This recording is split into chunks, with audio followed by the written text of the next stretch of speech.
El quinto evangelio. Samael Aun Weor. Conferencia número 99. La experiencia directa. Fecha de grabación: 1973. Lugar de grabación: México. Contexto: antigua transcripción.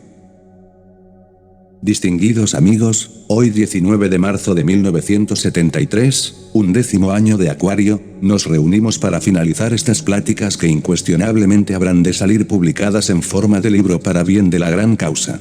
Al concluir, quiero poner énfasis en la necesidad de experimentar en forma directa todo lo que hemos explicado. La experiencia de lo real es cardinal y definitiva para la comprensión creadora. Ha llegado la hora de entender, con entera claridad, que poseemos ciertamente un factor psicológico definitivo, mediante el cual es posible verificar lo que hemos dicho en todas estas reuniones. Quiero referirme con gran solemnidad a la base misma de nuestra organización psíquica, a ese elemento que todavía no se ha perdido, la esencia. Es indubitable que en la misma, en la conciencia, se encuentra el Buda, la doctrina, la religión y la sabiduría. Sintetizando, podemos afirmar que en la esencia, en la conciencia, se hallan depositados los datos indispensables para la regeneración, la autorrealización íntima, y la vivencia completa de todo lo que en estas pláticas hemos dicho. Esto quiere decir, que si en tal elemento primario, basamento primordial de toda nuestra organización psíquica, se encuentran los principios básicos de la regeneración, obviamente, lo primero que debemos hacer es destruir, aniquilar, esa segunda naturaleza de tipo infernal, dentro de la cual se halla aprisionada la esencia. Resulta palmario y evidente, que al desenfrascar la esencia, al liberarse la misma, despierta radicalmente. Las ventajas que el citado evento puede realmente proporcionarnos, como veis, son múltiples. La primera de tales ventajas es de por sí magnífica, pues tiene la capacidad de orientarnos fundamentalmente, dirigiendo nuestros pasos sabiamente por la senda del filo de la navaja, que ha de conducirnos hasta la liberación final. La segunda de tales ventajas, nos conduce por el sendero de las variadas experiencias directas, hasta la verificación total de todas y cada una de las afirmaciones que hemos hecho en estas pláticas. Iluminación íntegra, vivencia luminosa, confirmación práctica, es el modus operandi de la esencia desembotellada, despierta, autoconsciente. Aniquilación completa de todos los elementos indeseables que constituyen el mí mismo, el sí mismo, es fuera de toda duda inaplazable, impostergable. Necesitamos aprender a dirigir voluntariamente todos los funcionalismos de nuestra psiquis. No está bueno que continuemos convertidos en esclavos, debemos hacernos amos y señores de sí mismos. Conforme los elementos indeseables van siendo eliminados, la conciencia va despertando. Sin embargo, necesitamos volvernos serios, porque hasta ahora no hemos sido gente seria. Cada uno de nos, actualmente, no es más que un leño entre las embravecidas olas del mar de la existencia. Repito, necesitamos volvernos serios, esta afirmación implica espantosa autovigilancia de instante en instante, de momento en momento. Recordad lo que ya hemos dicho en pláticas anteriores, en relación con nuestros semejantes los defectos que llevamos escondidos afloran espontáneamente, y si estamos alertas y vigilantes como el vigía en época de guerra, entonces los descubrimos. En todo autodescubrimiento existe también autorrevelación.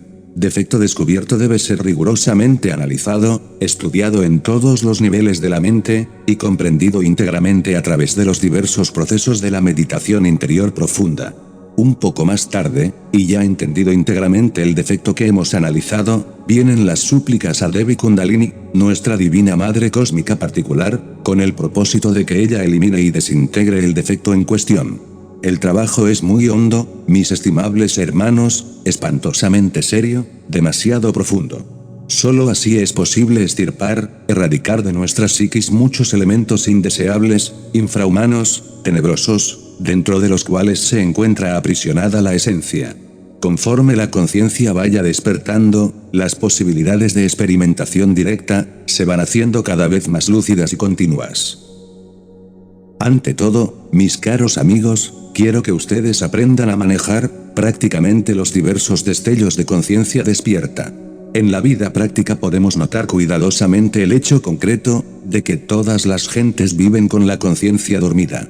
En estos instantes, me vienen a la memoria los recuerdos de algo insólito.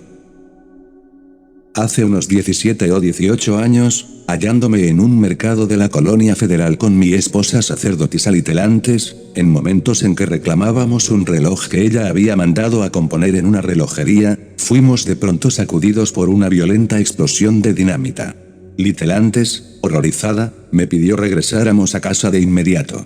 Es obvio que mi respuesta fue francamente negativa, en modo alguno quería yo exponer nuestras vidas a una segunda explosión que sabía había de acaecer. Inútiles fueron sus ruegos. En tales momentos resonaron las sirenas y campanas de los tragahumos o bomberos. Aquellos humildes y mártires servidores de la humanidad se precipitaron en el lugar de las explosiones.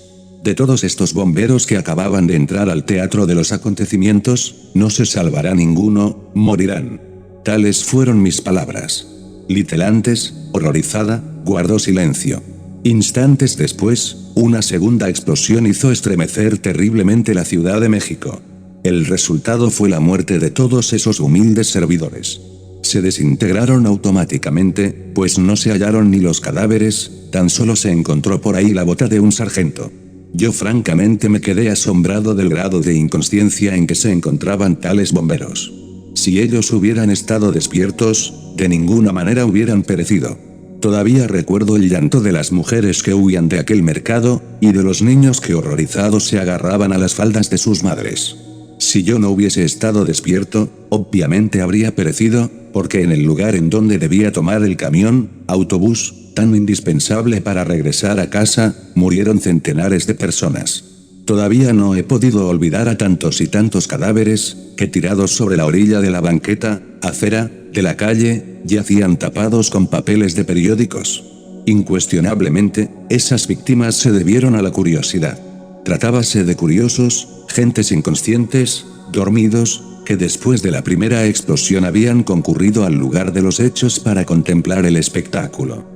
Si tales gentes hubiesen estado despiertas, jamás habrían concurrido como curiosos al lugar de los hechos. Desafortunadamente, dormían profundamente, así fue como encontraron la muerte. Cuando regresamos a casa, situada en la colonia Caracol, nuestros vecinos estaban alarmados, suponían que habíamos muerto. Ciertamente se asombraron de que a pesar de estar tan cerca del lugar de la catástrofe, aún pudiéramos regresar vivos. He ahí la ventaja de estar despiertos. Hay que despertar, amigos, y aprender a vivir alertas de momento en momento, de instante en instante. Es impostergable dividir siempre la atención en tres partes. Primero, sujeto. Segundo, objeto. Tercero, lugar. Sujeto, no olvidarnos de sí mismos, autovigilarnos en cada segundo, en cada momento. Esto implica el estado de alerta en relación con nuestros pensamientos, gestos, acciones, emociones, hábitos, palabras, etcétera, etcétera, etcétera. Objeto. Minuciosa observación de todos aquellos objetos o representaciones, que por medio de los sentidos llegan a la mente. No identificarnos jamás con las cosas, porque así es como cae uno en la fascinación, y en el sueño de la conciencia. Lugar, observación diaria de nuestra casa, de nuestra recámara, como si fuera algo nuevo, preguntarnos diariamente a sí mismos, ¿por qué he llegado yo aquí, a este lugar, a este mercado, a esta oficina, a este templo, etcétera, etcétera, etcétera? Estos tres aspectos, de la división de la atención, en momento alguno constituyen capítulo aparte, ni algo diferente al proceso de la disolución del yo. Indiscutiblemente necesitamos autoestudiarnos, autoobservarnos de momento en momento, si es que de verdad queremos descubrir nuestros propios defectos psicológicos, pues, como ya dijimos, en relación con nuestros semejantes los defectos escondidos afloran espontáneamente, naturalmente. No se trata meramente de estar autoobservando los pasos que damos, ni las formas del cuerpo, etc.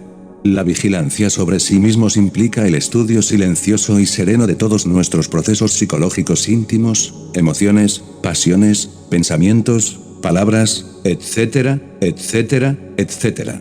La observación de las cosas sin identificación nos permitirá conocer los procesos de la codicia, el apego, la ambición, etcétera, etcétera, etcétera. Es irrefutable que a un codicioso le costará mucho trabajo no identificarse con un anillo de diamantes, o con unos cuantos billetes de banco, etcétera, etcétera. La observación sobre los lugares, nos permitirá conocer hasta dónde llegan nuestros apegos y fascinaciones en relación con lugares diversos. Es pues, este triple juego de la atención, un ejercicio completo para autodescubrirnos y despertar conciencia. Era yo muy joven todavía, un tierno adolescente, cuando practicaba en forma instintiva el maravilloso ejercicio aquí citado. En instantes en que platico con ustedes esto, me vienen a la memoria dos casos especiales que voy a relatar. Una noche de tantas, entraba por las puertas de una maravillosa mansión, silente atravesé por un hermoso jardín hasta llegar a una fastuosa sala. Movido por un impulso interior, pasé un poco más allá, y penetré osadamente en un despacho de abogado. Ante el bufete, hallé sentada a una dama de regular estatura, cabeza cana, rostro pálido, labio delgado y nariz roma. Era aquella señora de apariencia respetable y mediana estatura. Su cuerpo no era muy delgado, pero tampoco demasiado gordo. Su mirada más bien parecía melancólica y serena. Con voz dulce y apacible, la dama me invitó a tomar asiento ante el escritorio. En tales instantes, algo insólito sucede, veo sobre el bufete dos mariposas de vidrio que tenían vida propia, movían sus alas, respiraban, miraban, etcétera, etcétera, etcétera. El caso, por cierto, me parecía demasiado exótico y raro. Dos mariposas de vidrio, y con vida propia, acostumbrado como estaba a dividir la atención en tres partes. Primero, no me olvidé de mí mismo. Segundo, no me identifiqué con aquellas mariposas de vidrio. Tercero, observé cuidadosamente el lugar. Al contemplar tales animales de vidrio me dije a mí mismo, esto no puede ser un fenómeno del mundo físico, porque en la región tridimensional de Euclides jamás he conocido mariposas de vidrio con vida propia. Incuestionablemente, esto puede ser un fenómeno del mundo astral. Miré luego en mi derredor, y me hice las siguientes preguntas: ¿por qué estoy en este lugar? ¿Por qué he venido aquí? ¿Qué estoy haciendo aquí? Dirigiéndome luego a la dama, le hablé en la siguiente forma: señora, permítame usted salir un momento al jardín, que luego regresaré. La dama asintió con un movimiento de cabeza y yo abandoné por un instante aquel despacho. Ya fuera, en el jardín, di un saltito alargado con la intención de flotar en el ambiente circundante. Grande fue mi asombro cuando verifiqué por mí mismo que realmente me hallaba fuera del cuerpo físico. Entonces comprendí que estaba en astral. En tales momentos, me acordé de que hacía largo tiempo, varias horas que había abandonado mi cuerpo físico, que éste, incuestionablemente, se hallaba ahora reposando entre su lecho. Hecha la singular comprobación, regresé al despacho donde la dama me aguardaba. Entonces quise convencerla de que estaba fuera del cuerpo físico. Señora, le dije, usted y yo estamos fuera del cuerpo físico. Quiero que recuerde que hace unas cuantas horas se acostó a dormir en la cama, ahora se encuentra aquí platicando conmigo fuera de su cuerpo físico, pues sabido es que cuando el cuerpo duerme, la conciencia, la esencia, desafortunadamente metida entre el ego, anda fuera del vehículo corpóreo. Dichas todas estas palabras, la dama me miró con ojos de sonámbula, mas no entendió. Yo comprendí que aquella señora tenía la conciencia dormida. No queriendo insistir más, me despedí de ella y abandoné el lugar. Después me dirigí hacia California, con el propósito de realizar ciertas investigaciones importantes. En el camino, encontré a un desencarnado, que en vida había sido cargador de bultos pesados en los mercados públicos. El infeliz, llevando sobre sus espaldas un enorme fardo, parecía sufrir lo indecible. Acercándome al difunto, le dije, amigo mío, ¿qué le pasa? ¿Por qué lleva usted sobre sus adoloridas espaldas ese fardo tan pesado? El desdichado, mirándome con ojos de sonámbulo, me contestó, estoy trabajando. Pero señor, le insistí, usted ya murió hace mucho tiempo, esa carga que lleva sobre sus espaldas no es más que una forma mental, abandone eso. Todo fue inútil, aquel pobre muerto no me entendió, tenía su conciencia demasiado dormida. Queriendo auxiliarle, floté a su alrededor en el medio ambiente circundante con el propósito de alarmarle, de hacerle entender que algo raro estaba sucediendo en su existencia, de hacerle saber en alguna forma que estaba muerto, etcétera, etcétera, mas todo fue inútil. Posteriormente, hechas las investigaciones de rigor, regresé a mi vehículo físico que yacía dormido entre el lecho. Pregunta. Maestro, ¿quiere decir usted que no hay posibilidad de experiencia directa, tal como lo ha expuesto en sus pláticas, sin la disolución de los defectos psicológicos? Respuesta del maestro Samael. Voy a contestar detenidamente esta pregunta que sale del auditorio. Caballero, amigos, damas que me escuchan, la experiencia directa se halla asociada a los porcentajes de conciencia despierta. Normalmente, las gentes tan solo poseen un 3% de conciencia despierta, y un 97% de subconsciencia o conciencia dormida. Incuestionablemente, cuando se llega a poseer un 4 o 5% de conciencia despierta, empiezan los primeros destellos de experiencia directa.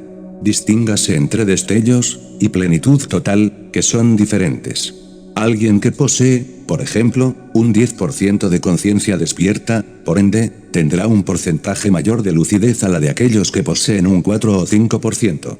En todo caso, a medida que la esencia se va liberando, conforme el ego comienza a disolverse, la capacidad para la investigación directa irá también aumentando en forma progresiva y ordenada. El ejercicio de la división de la atención en 3 partes, tal como lo hemos explicado en esta plática, nos permitirá evidenciar hasta la saciedad el grado de conciencia adquirida. He enseñado pues, aquí, doctrina y procedimientos para despertar conciencia. He dado el sistema efectivo para usar inteligentemente los porcentajes de conciencia adquiridos.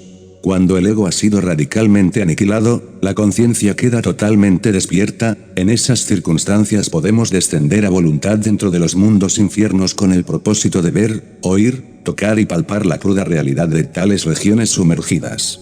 Este tipo de investigaciones, por ser de tanto avance, solo es posible realizarlo a satisfacción con una conciencia absolutamente despierta. Pregunta. Maestro, nos hablaba usted de 2 ventajas que provienen de la esencia, siendo la primera que nos orienta para vivir adecuadamente, y la segunda que nos permite la experiencia directa. En la experiencia que tuvo en el mercado de la colonia federal, debido a una tremenda explosión, ¿cuál de las 2 facultades de la esencia fue la que le permitió salvar su vida? Respuesta del maestro Samael. Noble señor, séame permitido informarle que la segunda de tales cualidades de la conciencia, la de la experiencia directa, me permitió conocer por anticipado el hecho que iba a suceder, ¿cuál fue aquel de la muerte de tales bomberos? Pregunta. Maestro, ¿podría explicarnos cuál es la diferencia entre lo que son las proyecciones de la mente y las experiencias reales? Respuesta del maestro Samael. Con el mayor placer voy a dar respuesta a esta nueva pregunta del auditorio. Séame permitido informarles a ustedes, señores y señoras, que las proyecciones mentales son de carácter completamente subjetivo, muy diferentes, por cierto, a las experiencias reales que son de tipo objetivo. En el primer caso, la mente proyecta lo que ha elaborado subconscientemente, e identificada con tales proyecciones, cae en la fascinación y en los sueños propios de la inconsciencia. En el segundo caso, la mente ha agotado el proceso del pensar, no proyecta, está abierta a lo nuevo, recibe sin identificación, y en ausencia de toda fascinación y de todo proceso ensoñativo. Voy a ilustrar esta respuesta con un relato de tipo suprasensible. Hallándome fuera de mi cuerpo físico, en instantes en que éste dormía profundamente entre el lecho, invoqué a cierto desencarnado que en vida fuera un miembro de familia, por cierto, cercano. El difunto se presentó ataviado con cierto traje gris que en vida llevara, venía riéndose solo, parecía verdaderamente un sonámbulo, platicaba tonterías, algo que había escuchado de alguien. Inútiles fueron mis intentos para que me reconociese, el infeliz dormía profundamente. Ciertamente no me veía, en el fondo, verdaderamente, percibía exclusivamente sus propias formas mentales, y reía como un loco de atar, como un idiota. He aquí, 2 aspectos, que vienen a aclarar pues, la pregunta en cuestión. El difunto aquel proyectaba sus propias formas mentales, soñaba con ellas, se hallaba absolutamente fascinado con ellas, y ni siquiera me percibía. En el segundo caso, yo estaba completamente consciente, despierto, sabía que mi cuerpo físico había quedado dormido entre el lecho, no proyectaba, había agotado el proceso del pensar, me abría a lo nuevo, recibía al desencarnado, le investigaba, me daba cuenta del estado deplorable en que se encontraba. Con tal relato he ilustrado, pues, la pregunta que ha salido del auditorio. Pregunta. Venerable maestro, con relación al ejercicio de la división de la atención en tres partes que se hace aquí en el mundo físico, ¿cómo es que puede repercutir en el mundo astral, si son dos mundos totalmente diferentes? Respuesta del maestro Samael. Amigos míos, si observamos la vida de los sueños normales, comunes y corrientes, podremos ver el hecho concreto de que muchas escenas del sueño corresponden a las ocurrencias de la vida diaria, a los hechos que aquí mismo hemos vivido en el mundo físico, a los actos de cada momento. Como consecuencia directa de esto que estamos afirmando, podemos enfatizar la noticia de que el ejercicio de la división de la atención en tres partes se repite también como en el caso de los sueños, en aquellas horas en que la esencia embotellada entre el ego se encuentra fuera del cuerpo físico. Creo que ustedes no ignoran que cuando el cuerpo duerme, la esencia, embotellada entre el mí mismo, se aleja del cuerpo físico. Así pues, si nos acostumbramos a practicar tal ejercicio aquí en el mundo físico, de instante en instante y de momento en momento, después lo repetiremos instintivamente durante las horas del sueño, y el resultado será el despertar de la conciencia. Entonces podremos ver, oír, tocar y palpar todo lo que en estas pláticas hemos venido diciendo en relación con el infierno, el diablo y el karma. Conforme el ego se vaya disolviendo, la conciencia irá despertando más y más, y esto lo podremos evidenciar mediante el ejercicio de la división de la atención en tres partes. Disuelto absolutamente el ego, el ejercicio aquí enseñado nos permitirá usar la conciencia, en forma voluntaria, para la investigación de las grandes realidades. Pregunta. Maestro, ¿cómo podría hacerse accesible a la comprensión del profano lo que es la diferencia entre lo real y lo irreal, lo ilusorio de lo verdadero, lo objetivo de lo subjetivo? Respuesta del maestro Samael. Una interesantísima pregunta ha salido del auditorio, y es claro que me apresuro a darle respuesta. Amigos míos, hace algunas noches estuvimos viendo por televisión ciertas noticias científicas. A través de diversas representaciones de la pantalla, fue el público informado sobre experimentos que hombres de ciencia actuales están realizando con el cerebro. Conectando ciertos nódulos al cerebro, hombres de ciencia pueden controlar las diversas secciones del mismo. En estas condiciones, la máquina humana puede ser manejada por medio de ondas, y esto ya está absolutamente demostrado. También se hicieron experimentos en la plaza de toros, un científico, mediante tal sistema pudo detener al toro, hacerle desistir del ataque en instantes en que precisamente hacía la suerte con el capote. Con esto ha quedado perfectamente demostrado que todo organismo es una máquina susceptible de ser controlada como cualquier otra. En el caso de la máquina humanoide, es obvio que los diversos agregados psíquicos inhumanos, que sucediéndose unos a otros, van controlando en diversos tiempos, las variadas zonas cerebrales, reemplazan íntegramente a los nódulos cerebrales, a las ondas y a las máquinas automáticas mediante las cuales los científicos pueden controlar cerebros. Con otras palabras diremos, que los científicos, en determinados momentos, mediante sus sistemas eléctricos, hacen el mismo papel de los agregados psíquicos, es decir, ellos demuestran la realidad de tales agregados mediante el papel que ejecutan. Alguien tiene que controlar el cerebro para realizar actos. O lo controlan los agregados psíquicos o lo controlan los científicos mediante sistemas eléctricos especiales.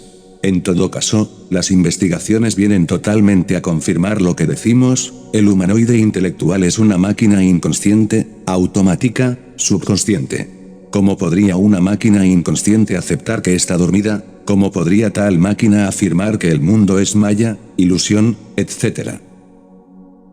La máquina humanoide, por el hecho mismo de ser máquina, sueña, pero ignora que sueña, niega que sueña, cree firmemente que está despierta, y jamás aceptaría la tesis de que está dormida.